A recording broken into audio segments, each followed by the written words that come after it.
আমাদের এই ম্যাথটাতে আগের ম্যাথটার মতোই একটা ইকুয়েশন দেওয়া আর বলা আছে তরঙ্গটির পর্যায়কাল কত। তো পর্যায়কাল মানে আসলে কি টাইম পিরিয়ড। কোনো তরঙ্গ একটা পূর্ণ স্পন্দন সম্পন্ন করতে যে সময় লাগে সেটাকে তার কী বলে, টাইম পিরিয়ড বলে। মানে এখান থেকে এই পর্যন্ত যেতে যে সময় লাগবে সেটাকে বলা হবে তার টাইম পিরিয়ড। আচ্ছা, তো এই যে ইকুয়েশনটা এটা কি একটা, এটা একটা অগ্রগামী তরঙ্গ বা একটা প্রোগ্রেসিভ ওয়েভের ইকুয়েশন। তো আমরা এই ইকুয়েশনের সাথে এটাকে কম্পেয়ার করব। y equal to a sine 2 pi ft minus 2 pi by lambda x, তাই না? যদি আমরা এটার সাথে কম্পেয়ার করি তাহলে কি হবে, এই যে 36 আর 2 পাই এফ আমরা কি লিখতে পারবো, ইকুয়াল লিখতে পারবো, তাই না? তাহলে আমি লিখব যে 36 ইকুয়াল টু 2 পাই এফ। তো আমাদের কিন্তু এফ বের করতে হবে না, বের করতে হবে হচ্ছে কত, আমাদের পর্যায়কাল বা টাইম পিরিয়ড। তো আমরা জানি যে frequency equal to 1 by time period, তাই না? তাহলে আমি লিখব যে 2 পাই বাই টি হচ্ছে আমাদের কত, 36। তাহলে টি ইকুয়াল টু কত পাচ্ছি আমরা, 2 পাই বাই 36। যদি আমরা এটা ক্যালকুলেট করি কত আসবে, 0.175 সেকেন্ড। এটা হচ্ছে আমাদের টাইম পিরিয়ড। ওকে, আচ্ছা, আর তেমন কিছু বের করতে বলে নেই। যদি অন্য কিছু বের করতে বলতো সেটা আমরা পারতাম, ফ্রিকোয়েন্সি বের করতে পারতাম। তারপর হচ্ছে 2 pi by lambda equal to 0.018 ধরে আমরা এখান থেকে ল্যামডা বের করতে পারতাম। Then v equal to f lambda দিয়ে আমরা বেগ বের করতে পারতাম। সব কিছু বের করে আমরা এই তরঙ্গের তীব্রতা বা ইন্টেন্সিটি সেটাও বের করতে পারতাম, তাই না? আমরা ফর্মুলা জানি কিন্তু I equal to 2 pi a square v square rho b, সেটাও পারতাম। সেক্ষেত্রে আমাকে রো মানে ঘনত্ব থাকা লাগতো আর কি। আচ্ছা, এরপর আমরা পরের ম্যাথটায় যাই। এখানে বলা হচ্ছে এক্স ইকুয়াল টু 0 ধরে ভিটি গ্রাফ কেমন হবে। ভিটি গ্রাফ আসলে ভেলোসিটি ভার্সেস টাইম গ্রাফ। এটা কিসের ইকুয়েশন, এই যে y equal to a sine 3060 plus 0.018x plus pi by 4, এটা আসলে একটা ওয়েভের ডিসপ্লেসমেন্টের ইকুয়েশন, তাই না? মানে সরণের ইকুয়েশন। আমাকে বলা হচ্ছে এমন একটা গ্রাফ আঁকতে হবে যেই গ্রাফের এদিকে হবে হচ্ছে টি আর এদিকে হবে হচ্ছে ভি। তো আমি যদি সেটা করতে চাই আমার কি লাগবে, অবশ্যই ভি এর ইকুয়েশন লাগবে, মানে বেগের ইকুয়েশন লাগবে। কিন্তু এটা হচ্ছে কার ইকুয়েশন, এটা হচ্ছে ডিসপ্লেসমেন্টের ইকুয়েশন। তো আমাকে যেটা করতে হবে, এই ইকুয়েশন থেকে আমাকে বের করে নিতে হবে যে ভি কত। তার আগে আমি টি লিখে রাখলাম। টি কত আসলো আমাদের, 0.175। টি হচ্ছে 0.175 সেকেন্ড। আমাদের এটা লাগলেও লাগতে পারে। আচ্ছা, তো আমি যেটা করব এখন, গ নাম্বারে আমরা জানি যে y equal to 3 sine 3060 plus 0.018x plus pi by 4। এখানে পাই বাই 4 হচ্ছে আদি দশা বা ইনিশিয়াল ফেস। ওকে, তো বলা হচ্ছে কত, এক্স ইকুয়াল টু 0 ধরে। তাহলে এক্স ইকুয়াল টু 0 ধরে আমরা কী পাবো, এখানে এক্স ইকুয়াল টু 0 ধরে পাবো হচ্ছে এটা 0 হয়ে যাবে, তাই না? যদি আমরা এক্সের জায়গায় 0 বসাই তাহলে আমরা আসবো হচ্ছে y equal to 3 sine 3060 plus pi by 4, তাই না? আচ্ছা, এবার যেটা করবো আমরা ডিওয়াই বাই ডিটি, মানে টাইমের রেসপেক্টে আমরা ডিসপ্লেসমেন্টে কী করব, ডিফারেন্সিয়েট করব। কারণ টাইমের রেসপেক্টে ডিসপ্লেসমেন্ট বা সরণের পরিবর্তনটাই আসলে কি, আমাদের বেগ বা ভেলোসিটি। তো এখান থেকে আমরা ভেলোসিটি পাবো।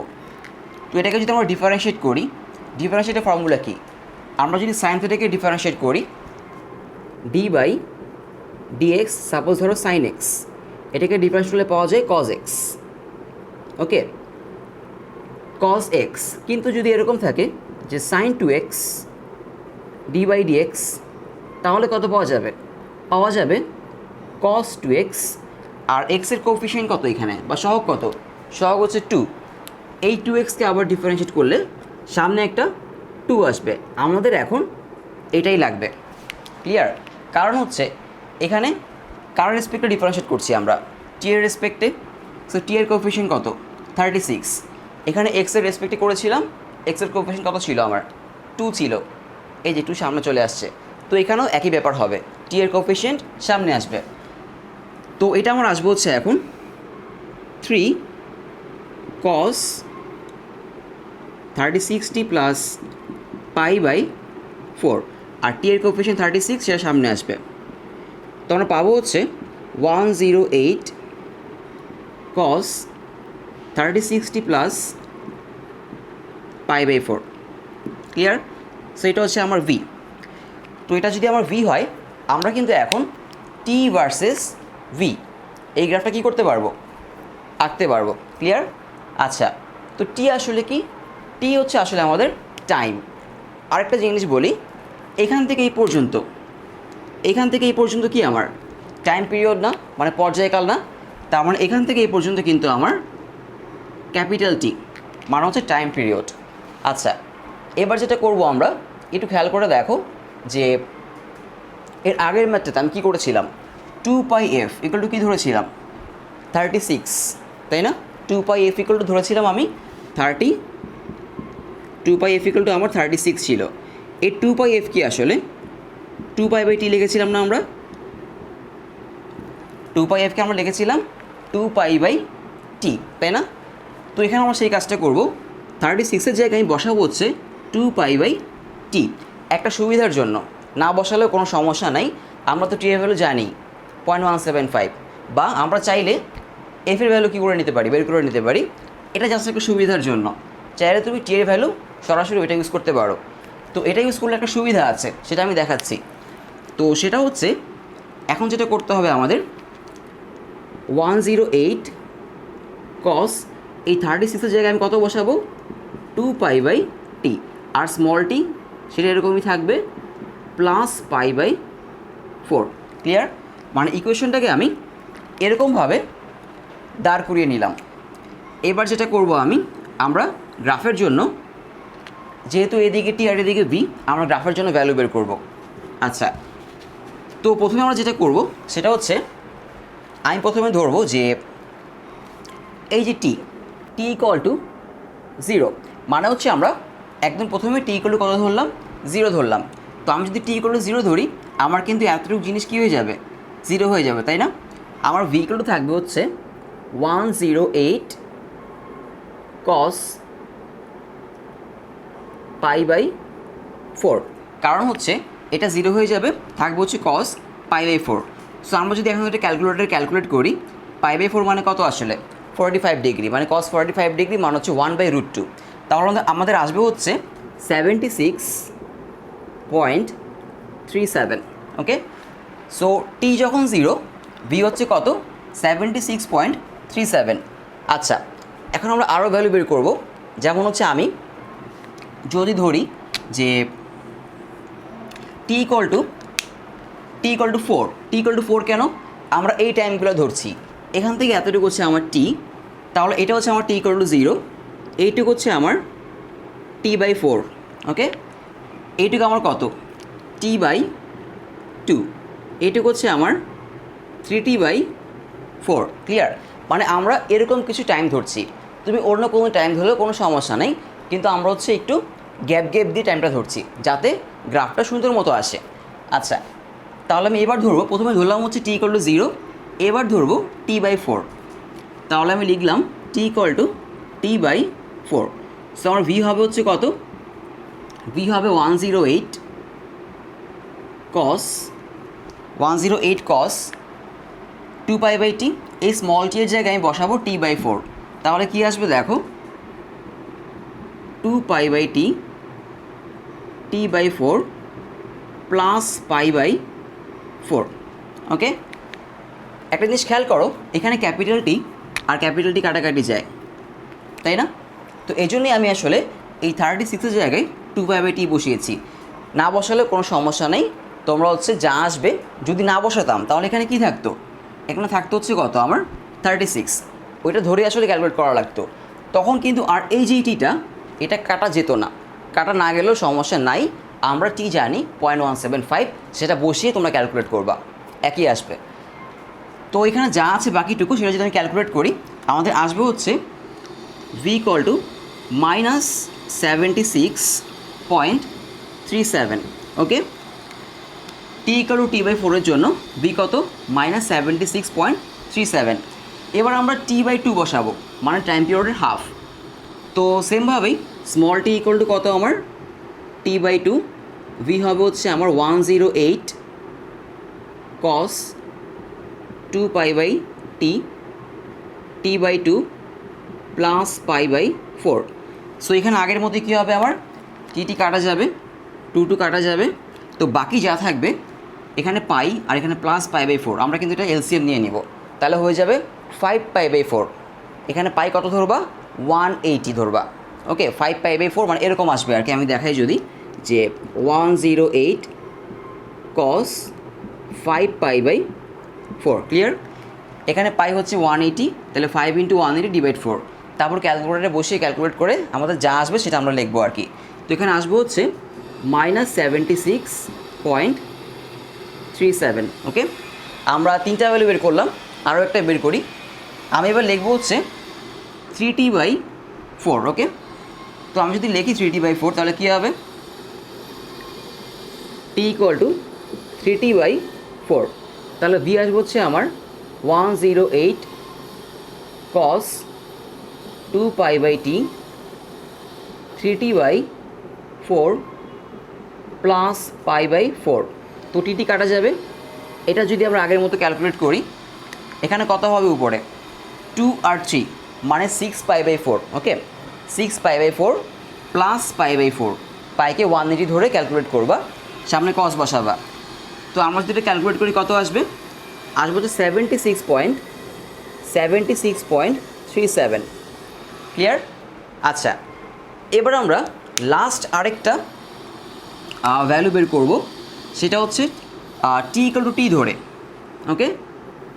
টি ইকুয়াল টু টি ধরে আমরা সামনের দিকে আগাচ্ছি, t/4, t/2, 3t/4। তাহলে এই যে এই টি এর জন্য এখন দেখব যে কত আসে।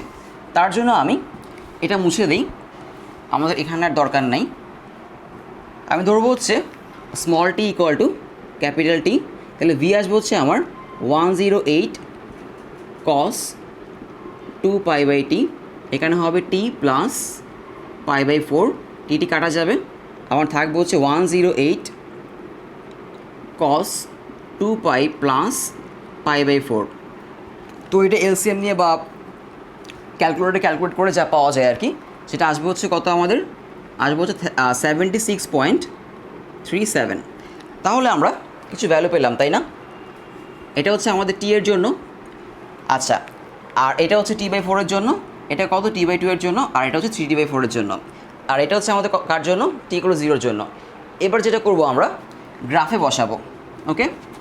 তো আমরা যদি এতে গ্রাফে বসাই তাহলে কি পাবো দেখো, আমি একটা গ্রাফ আঁকি, যে এদিকে হচ্ছে আমাদের টি আর এদিকে হচ্ছে আমাদের কত, এদিকে হচ্ছে আমাদের ভি। তাহলে প্রথমে আসো, টি যখন 0 তখন ভি কত, 76। আমি একটা কাজ করি, এদিকে এতটুকু 100 ধরি, আর এদিকে এতটুকু আমি -100 ধরি, ক্লিয়ার।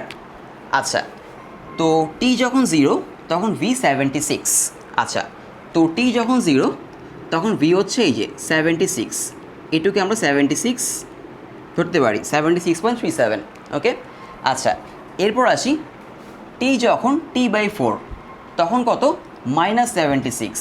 তো -76 এখানে হবে, কিন্তু কোন টাইমে, যখন t/কত, t/4 মানে হচ্ছে এখানে হবে, তাই না?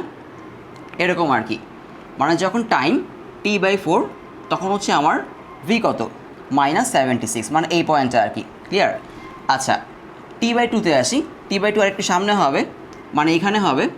তো t/2তে আমার ভি কত, -76, তাহলে t/2তে ভি হচ্ছে আমার কত, -76, t/2তে ভি হচ্ছে আমার -76। আচ্ছা, এরপর হচ্ছে 3t/4, 3t/4 আরেকটু সামনে হবে। তো 3t/4-এ আমাদের ভি হচ্ছে কত, +76। সো ধরলাম 3t/4 হচ্ছে এইখানে, 3t/4-এ আমার ভি হচ্ছে +76, তার মানে এইখানে হবে, তাই না? মানে যে এই লেভেলে হবে। আচ্ছা, এবার যদি আমরা আসি যে যখন t = t তখন হচ্ছে কত, আবার +76, তার মানে যখন t = t তখন আবার +76। এরকম করে তুমি আরও কিছু ভ্যালু বের করতে পারো। আমরা 5টা বের করলাম আর কি। এখন যদি আমরা এটা গ্রাফে জয়েন করে দিই তাহলে এরকম আসবে আর কি, যে প্রথমটা ছিল এইখানে, তারপরেরটা এইখানে, তারপরে এইখানে, এরকম আর কি, তাই না? হ্যাঁ, তো আমরা যদি আরও পয়েন্ট বের করি এটা আরও সামনের দিকে যাবে আর কি। তো আমাদের পয়েন্ট ছিল এখানে একটা t/4-এ, এটা t/2-তে, এটা ছিল আমাদের 3t/4-এ, এটা ছিল আমাদের t-তে। ক্লিয়ার?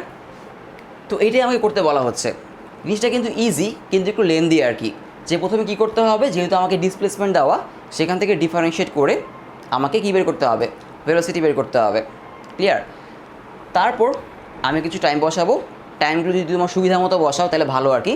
যেমন আমি t/4, 3t/4, t/2 এরকম বসিয়েছি আর কি।